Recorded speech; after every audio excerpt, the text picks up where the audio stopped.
All right, go ahead. So this project here today is a coffee shop we're building for a client. It is a franchise establishment.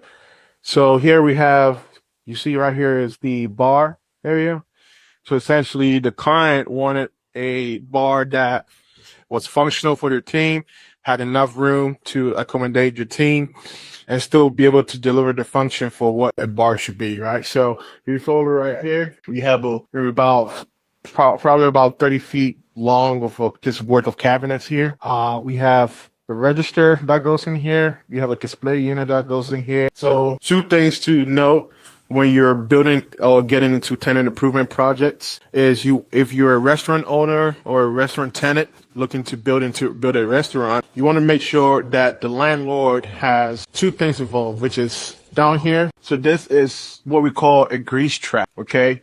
So what we did was we tied the grease trap essentially to the existing grease tank. So the grease trap is basically a big, about 1,500 gallons tank. And what that does is it helps separate your grease from your sewer. So every restaurant build that we do has to have a grease trap. And one thing you want to make sure before you get to sign a lease with a landlord is to ask this question, is if there's a grease trap available. If there's not a grease trap available, it is going to cost you a lot of money upfront just to start before you even consider building. So very important question to ask your landlord is if there's a grease trap available. Okay.